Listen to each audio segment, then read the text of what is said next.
He was one of the stars of an iconic 1970s cop show. Back in the day, it did not get much bigger than Starsky and Hutch. Hey, this is one quick car. Yeah, it's fast. There are a lot of fast cars. No, not fast. Quick, there's a difference. I mean, with that tuned suspension, that trick motor, and the 4.5s in the rear end. Starsky. It's red. Give me those. Paul Michael Glaser rose to fame as Starsky, becoming one of the biggest names in Hollywood. An accomplished actor, director, writer, and author. He has a new book for young and teenage readers, very much a family book, too. It's called Crystalia and the Source of Light. It's getting great reviews, and we are very happy to have Paul Michael Glaser with us in studio this morning. Thank you. And I didn't know you were Newton native, which makes me love you even more. Oh, because I was a big Starsky and Hutch fan as a kid. Thank you. Yeah, I was born in Brookline, raised in Newton.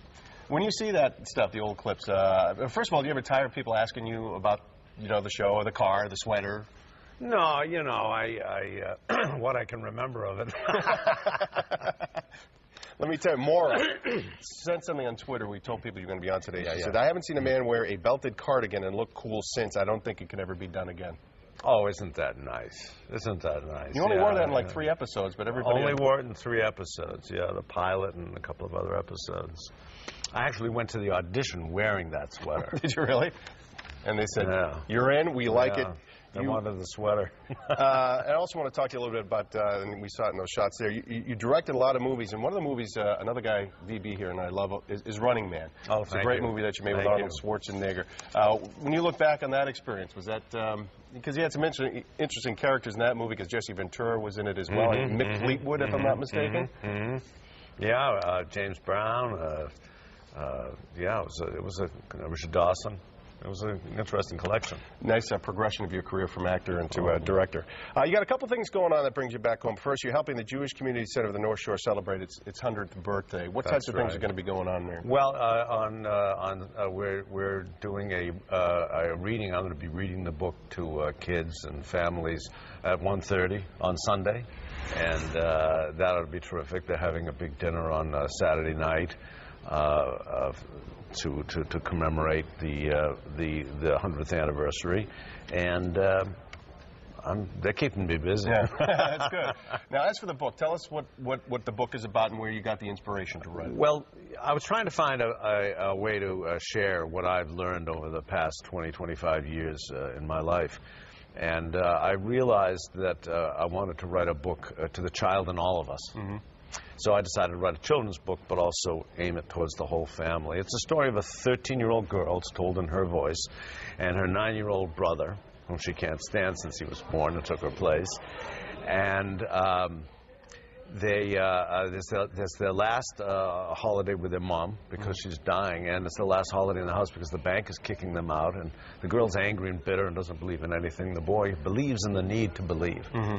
And they find themselves on a magical journey in an underground medieval kingdom where everything and everybody are made of minerals and crystals in search of the source of light. So this is somewhat autobiographical in nature. Metaphorically, it's very autobiographical. Yes. Now, you've already made your mark, obviously, with everything that you've done.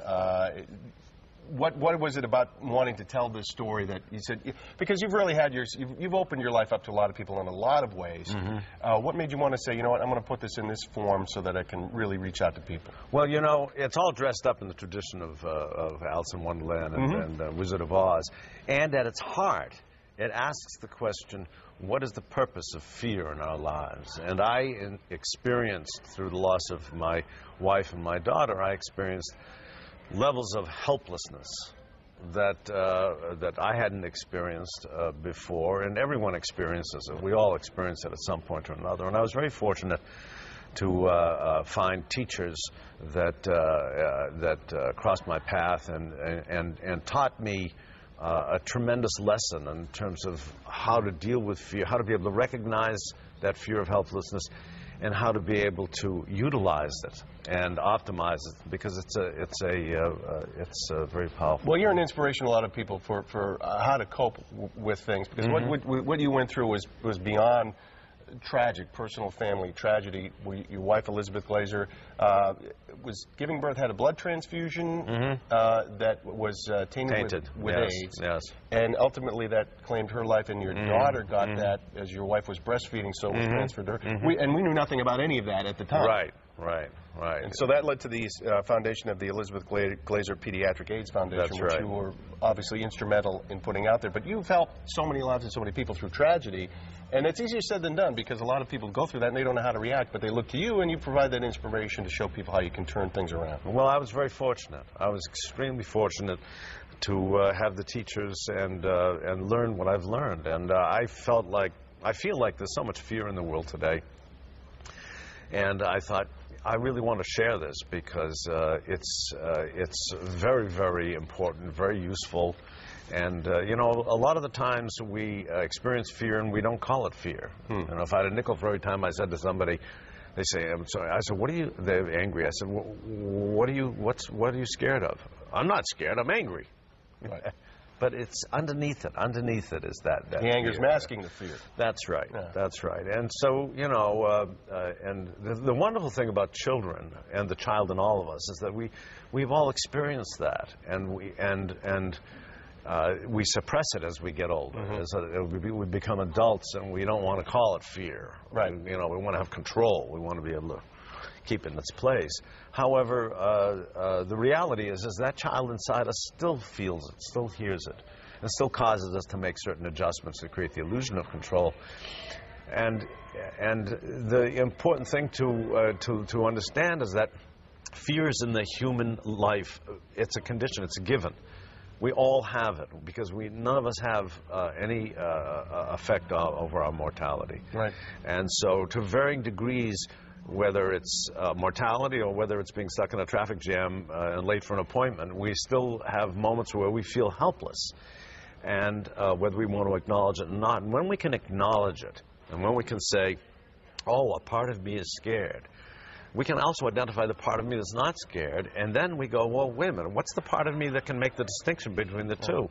And that is our consciousness, our awareness. And from that place, we can choose which one you want to. We can choose, and we can say to ourselves, good for you for being courageous. Good for you for carrying on in your life because you have this fear. And in doing that, you find compassion for yourself, and by extension, compassion for your fellow man. Right. So the opportunity here is that fear can awaken you to that conscious place, that aware place, and from that place you can find love. So the purpose of fear is to awaken ourselves to that consciousness so that we can choose love. That's our human ability. That's our gift. Paul Michael Glaser, it was great to chat with you this morning. We do appreciate you coming in. I want to tell folks again that you're going to be up at the Jewish, what is the event there again? I'm sorry. JCC, right. You're going to be there on Sunday at 1:30. That's at 4 Community Road in Marblehead. jccns.org for more information on that. And the book as well, Kristalla and the Source of Light, is, do you have a website on that? We have a website. It's www.pmglazerskristalia.com. And it's a great book for the entire family, so pick it up, read it as a family, and have a nice experience as a group there. Thank you. Thank you very much. Great to meet you, sir. We do appreciate it. Thank you. I like the tie. Thank you so much, sir. We're going to take a break. We'll be right back. It's all yours now. Goes with the sweater.